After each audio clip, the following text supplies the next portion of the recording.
Hey there, Shiloh. I'm coming to you from Dollywood. Catherine and I got to take a much needed break this weekend for her birthday, so I'm coming to you from Gatlinburg, Tennessee. How's the pumpkin patch? Y'all know our church is Shiloh Community Church, but you know that isn't the official name in the community, right? I cannot tell you how many times I've been out and about and told someone about Shiloh, that I'm the pastor there, and if they recognize the church, they say, "Oh, you're at the pumpkin church." People know us for our pumpkins.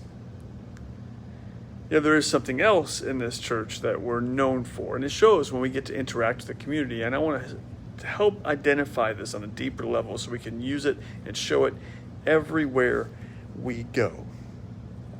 This is something we've talked about quite a bit, and right now we're in this series on the Apostles' Creed. So before we dive too much into kind of what the Catholic Church, the Universal Church, believes, I want to get into a little bit more about what we believe about something very specific. Now, I've got a friend here with me. Yeah, Pikachu Pumpkin. We found this weekend. I love it. It's fun. You can't have Halloween without pumpkins. Just like you can't have Halloween without pumpkins, you can't have Shiloh Community Church without grace. Unlike jack-o'-lanterns, however, grace is not only a meaningful decorative addition. Grace is the core of our Wesleyan faith. It's an essential element that enabled the early Wesleyan, what will become Methodist movement, to unite both personal piety and acts of mercy. They were working on uniting evangelical preaching with social responsibility and justice. So I want to take a moment today to look at our church history and the essential role that grace held within John Wesley's own faith journey and how he articulated his evolving understanding of it through various sermons that he gave. Because grace is everything in the life of the church in this community of faith. Without grace, salvation is impossible. And not just salvation or receptive grace, but a grace that calls us to participate in it as we continue in the pursuit of holiness within ourselves and within all of our social institutions and structures. So grace is not only important to our history, but it's also important to our future. The grace of God is the key to healing what is so deeply broken in our world, and we have the responsibility to see that happen. So my hope is our jack-o'-lanterns of grace will continue to illuminate this very special historical tradition of our church as grace also lights the way for our future. So let's start with Wesley and the early moments of Methodism. It's simultaneously remarkable, but also very typical of human kind of behavior. Wesley doubted himself. He changed his mind all the time, all the while articulating confident theological documents for an emerging movement within the Church of England. Throughout his book, Wesley and the People Called Methodists, Richard Heisenrater notes that Wesley constantly doubted the assurance of his faith, and we see this all the time in his journals too. But one such famous occasion was during a missionary journey to the colonies. John and Charles Wesley traveled to the British colonies in America in 1735. Wesley's very strict discipline as the rector of Christ Church in Savannah didn't sit well with his parishioners. And trouble followed him when he fell in love with a woman named Sophia Hopkey. She was the niece of Georgia's chief magistrate. Well, she married another man. Wesley got upset, and he banned her from Holy Communion. The magistrate found out, and Wesley was pretty much run out of town. His community reputation forever damaged. His successful romantic rival, in fact, sued him. But Wesley refused to recognize the authority of the court, and the man who would eventually found a major Protestant denomination in America ran away from Georgia in disgrace in December 2nd, 1737. He had to flee quickly or be arrested, so he and Charles hopped in a ship back to England, and they did not have a good trip. When he got back, he began communication with a Moravian, thanks to some folks he met in the boat, by the name of Peter Böhler. So at this point, Wesley's certainty was shaken. He was run out of Georgia, a failed mission, threats of imprisonment, a near-death experience during his travels across the Atlantic Ocean. Peter Böhler had convinced him that the deficiency he was feeling was not of degrees, but Wesley's problem was not weakness of faith, but unbelief. He said plain unbelief, total unbelief. So to make matters worse, when John's brother Charles Wesley was sick in bed and joined this small society that Böhler had set up in London, it said that Charles experienced assurance of faith. The assurance specifically that John lacked. And Böhler demanded it of him. He said, if you don't have this assurance, then you don't have faith, period. This sudden assurance and peace with God that Charles experienced apparently put John into a state of continual sorrow. He had heaviness of heart. He was depressed. But just 3 days after Charles' testimony, John was walking along Aldersgate in England there, and he heard the preface to the book of Romans, and it said that it was then that he felt his heart strangely warmed. He felt in his heart what he knew in his head, that salvation was for him. That phrase, strangely warmed, has been forever embroidered into the history of Methodism. This experience of assurance, the Aldersgate experience, didn't extinguish Wesley's doubts. He was an Oxford academic. He appreciated science and different aspects of knowledge, and the personal experience of doubt after the Aldersgate experience seemed to have served as evidence in the ongoing kind of experiment of his life, that it was not his faith that was deficient, like Böhler would claim, but rather it was the theology of the Moravians and of Böhler that was deficient. It's at this point that grace becomes essential, both in Wesley's personal faith and for the emerging Methodist movement. Salvation became not only a one-time event. It wasn't the instantaneous conversion of the Moravians, or for some of you in the Baptist church, it's not that far off. Salvation became a way of life, the total restoration of the image of God in us.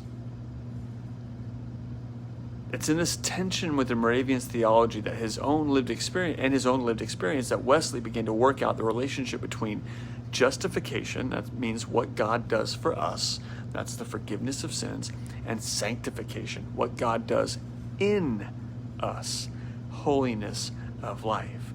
Before, there wasn't as much of a distinction in the two in terms of our salvation, but Wesley sought out to make it clear that they weren't the same. This is one of the big things that makes Shiloh and all of our brothers and sisters in the Wesleyan tradition different from some of the other churches you may have experienced. So as his understanding evolved, Wesley saw that assurance did not guarantee perfection or holiness, so that feeling of salvation didn't mean that you were doing well. Assurance alone was insufficient evidence that you were a Christian. It's only by the grace of God, which is continually at work within us, he called it sanctifying grace, that we mature and grow in holiness, that we're perfected in love. This is the mission, the telos of a Christian life, to daily advance in the knowledge and love of God. That's Christian perfection. That's what that means when we're going on to it. That's our goal, to daily try to advance in the knowledge and love of God until we're made perfect in this life, not just someday when we die. So with this evolving understanding, one begins to see the relationship between grace and salvation more clearly in Wesley's thought. He had a demand for social engagement through this relationship as well. And this is why we call ourselves a community of faith. It's not enough to just be a church. We cannot only exist solely for ourselves. We need to be actively engaged outside of ourselves as well. Grace isn't just a matter of personal justification, the offer of forgiveness of sins. Grace is also the sanctifying, the continual process of regeneration and growth in holiness. So, if we go that far, salvation is not only a present thing, but it's also really the entire work of God, from the very first drawing of a line of grace in the soul until it's consummated in glory. That's what Wesley says in the Scripture Way of Salvation. For me, I think the easy way to boil this down when we're talking about grace is like a house. There are levels to it. There's the front porch. We call that prevenient grace. That's God calling out to people to receive the gift of love and forgiveness. It's like that little whisper that says, hey, you should go to church, or maybe you should look into this, or it's the invitation. We think a communion, for me, is definitely a way of prevenient grace. People come in and think, what is this communion thing? We don't know what it is. The reason we don't turn anyone away is because it's a way that God's kind of calling to you, whispering you, pulling you. It's the front porch. It's the come get to know God version. Test what all this is about. So you come to the front porch, you chat, you get to know, and then there's justification. That's the moment of assurance where you accept God's grace. That's opening the door to the house. That's grabbing the handle, opening and stepping inside. That's justifying grace, justification. Now, the difference between Shiloh and a lot of other denominations is that that's where most denominations stop. That's salvation for them. Once you have that, once you say the sinner's prayer, once you have that door open, you're good. You can't ever lose it, can't ever get it taken away, you're good. But for Wesley, for us, there's more to it. Because after what God does for us, there's what God does in us. God invites us to explore the rest of the house. That's sanctification. That's trying daily to become more and more like Christ. This is the rest of salvation. We get to work it out together. So how do we do that? How do we become more holy, more sanctified? How do we walk this via salutis, what they called it, the way of salvation? Well, before addressing this question, it's important to make a note that the relationship between faith and works, what we do does not guarantee our salvation. We don't do anything to earn it. But the inner, what Wesley called religion of the heart, motivates us to do good things, to perform works of piety and mercy, which are fruits of salvation. They're present in the heart of the person. And that's what John Wesley says in his sermon on the means of grace.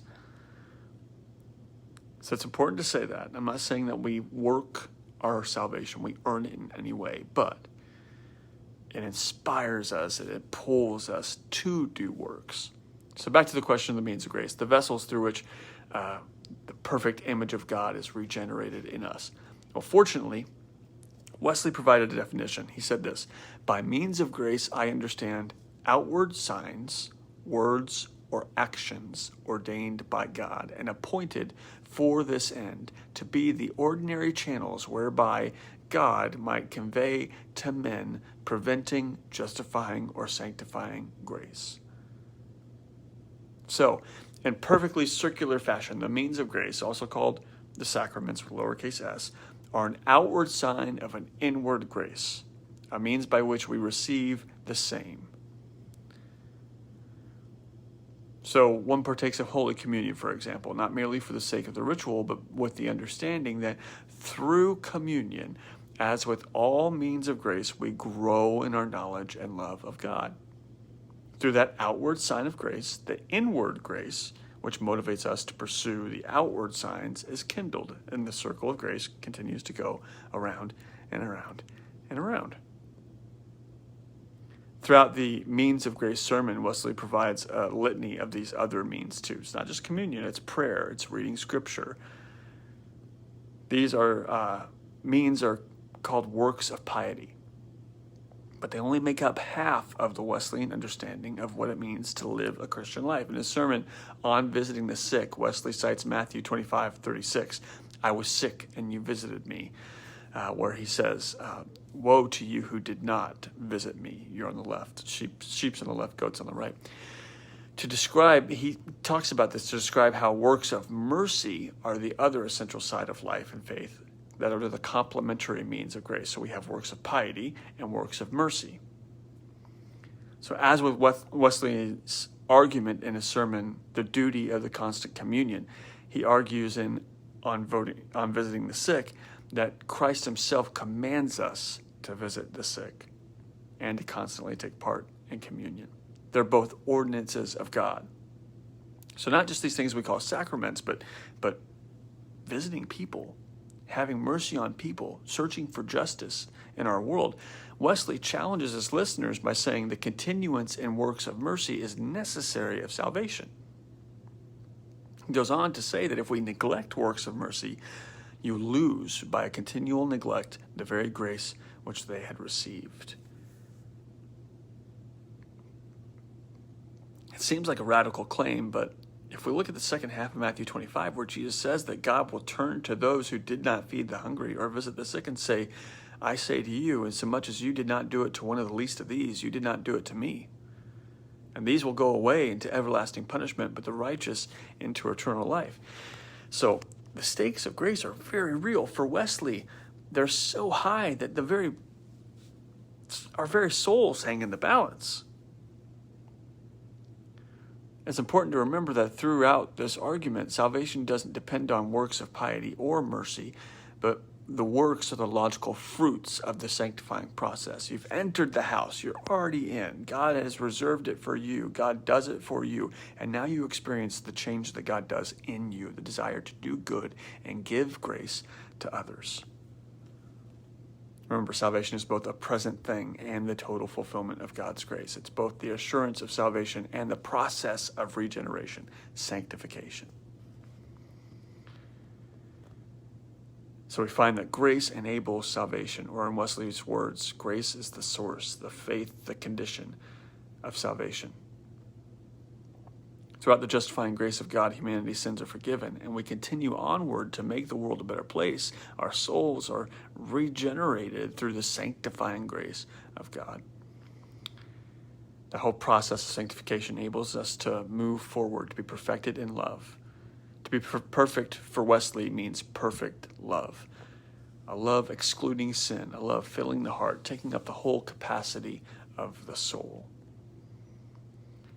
This is why at Shiloh Community Church we say over and over again that our church, all are welcome here. And it's why we really mean it. To be in proximity with disposed, marginalized people is not only an ordinance of God, but it's a means of grace, an essential manifestation of and participation in the gospel story. So if we are to claim the heritage of Wesley, to take grace and salvation seriously, we're called not only to embrace works of piety, but those works of mercy, to give grace to every single person we come in contact with, no matter if we think they deserve it or not. And that's one of the most important things here at Shiloh Community Church. We're going to be talking more about what the big church believes, but the inner aim, the telos of our lives as members of Shiloh Church is to grow in the love of God and neighbor. For that love to fill our hearts, that the whole capacity of our souls, that the exclusion of anyone for any reason is antithetical to the very foundation upon which our tradition, our hearts are formed. All right, so there are all kinds of jack-o'-lanterns out there, even the Pikachu ones. Each one points to the joy of Halloween. There are all kinds of people out there, and every single one points to the joy and love of God. I hope you've enjoyed this little deep dive into why we talk about grace so much, why we talk about loving God and loving neighbor so much here at Shiloh.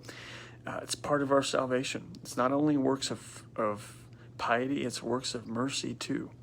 Salvation isn't just something that's done for us, it's something that's done in us. These are simple things that we say almost every Sunday that have very deep, rich history and meaning. So let's allow this grace to sink in, but let's allow it to shine like a jack-o'-lantern in our pumpkin patch. I hope we can continue to be the pumpkin church for people, but I also hope that those who get to know us and understand us as a community of faith know that we're a church of love and grace too, for all who wish to join our little community of faith. All right, well, Pumpkin, Pikachu, and I wish you all a good rest of the day, and I'll see you out in the patch.